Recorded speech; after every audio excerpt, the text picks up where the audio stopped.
ان چیزوں کے بارے میں کہ جس سے روزہ نہیں ٹوٹتا۔ حدیث پاک میں آتا ہے، حضرت ابو ہریرہ رضی اللہ تعالیٰ عنہ راوی ہیں، روایت کرتے ہیں کہ سرکار علیہ الصلوۃ والسلام نے فرمایا کہ کوئی بھول کر کھائے یا پیے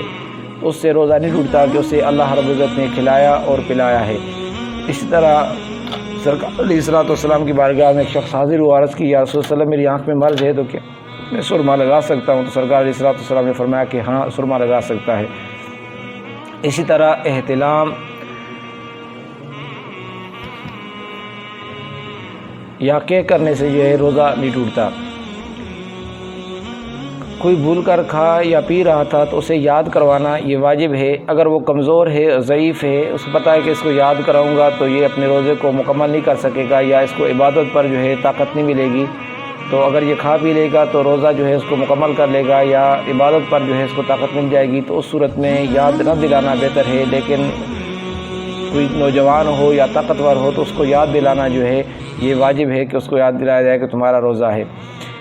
اسی طرح کوئی بندہ کھا رہا تھا یا پی رہا تھا، اس کو یاد کرانے پر یا اس کو یاد آ گیا کہ وہ روزہ دار ہے تو فوراً جو منہ کے اندر لقمہ تھا یا پانی کا گھونٹ تھا اسے پھینک دیا تو اس صورت میں بھی روزہ نہیں ٹوٹتا۔ کسی نے سرما لگایا یا تیل لگایا کہ اس کا ذائقہ حلق کے اندر محسوس ہوا یا تھوک کے اندر اس کا رنگ بھی محسوس ہوا تو اس صورت میں بھی روزہ نہیں ٹوٹتا۔ اسی طرح کوئی بندہ جماع کے اندر مصروف تھا، مشغول تھا کہ صبح صادق ہو گئی اور فوراً جو ہے اس نے الگ ہو گیا تو اس صورت میں بھی روزہ نہیں ٹوٹتا، لیکن صرف حرکت کو روک دیا تو اس صورت میں روزہ ٹوٹ جائے گا۔ یا اسی طرح کوئی کھا پی رہا تھا کہ صبح صادق ہو گئی اور اس نے جو منہ کے اندر لقمہ تھا اسے نکال دیا یا پانی کا گھونٹ تھا تو اسے نکال دیا تو اس صورت میں بھی روزہ نہیں ٹوٹتا۔ اسی طرح کسی بندے نے غسل کیا یا کلی کی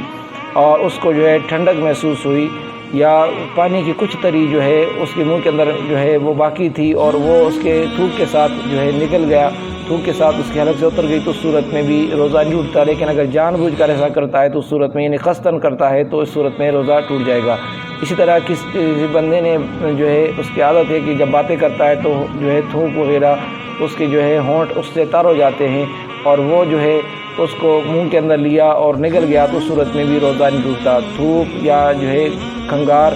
یعنی یا ریٹھ وغیرہ جو ہے اس کو منہ کے اندر نکل گیا تو اس صورت میں بھی روزہ نہیں ٹوٹتا۔ اسی طرح کسی کے منہ سے تھوک نکلی اور اس کی ابھی تار نہیں ٹوٹی تھی کہ اس کو دوبارہ منہ کے اندر واپس لے لیا اور اس کو نکل گیا تو اس صورت میں بھی روزہ نہیں ٹوٹتا۔ دھواں یا دھول وغیرہ اڑی یا مکھی وغیرہ اس کی منہ کے اندر چلی گئی تو اس سے بھی روزہ نہیں ٹوٹتا، لیکن جان بوجھ کر اگر مکھی کو نگل گیا تو اس صورت میں روزہ ٹوٹ جائے گا۔ اسی طرح آٹا جو ہے اس کا دھول جو ہے اس کا غبار اڑا اور چکی پر کام کرتا ہے یا آٹا چھاننے کے وقت جو ہے آٹے کا غبار اڑتا ہے تو وہ اس کی منہ کے اندر چلا گیا تو اس صورت میں بھی روزہ نہیں ٹوٹتا۔ یا مٹی کا غبار جانور کے پاؤں وغیرہ سے اڑا یا ہوا سے اڑا اس کے منہ کے اندر چلا گیا تو اس صورت میں بھی روزہ نہیں ٹوٹتا کہ اگر روزہ یاد بھی ہو۔ اگر کوئی بندہ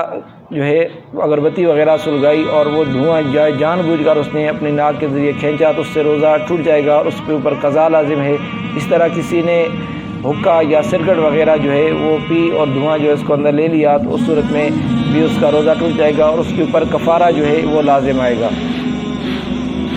کسی نے جانور یا مردے کے ساتھ جماع کیا اور اس کو انزال نہ ہوا تو اس سے بھی روزہ نہیں ٹوٹتا۔ اسی طرح کسی نے مشدنی کی اور انزال نہ ہوا تو اس صورت میں بھی روزہ نہیں ٹوٹتا۔ جھوٹ اور غیبت کرنے سے جو ہے روزہ نہیں ٹوٹتا، لیکن غیبت کے بارے میں آتا ہے کہ اللہ رب العزت نے فرمایا کہ جیسے مسلمان بھائی کا جو ہے وہ گوشت کھانا یا مردار کھانے کے مترادف ہے تو یہ گناہ ضرور ہے، لیکن اس سے روزہ جو ہے وہ نہیں ٹوٹتا۔ اللہ رب العزت کی بارگاہ میں دعا ہے کہ ہمیں سمجھ کر اس کے مطابق عمل کی توفیق عطا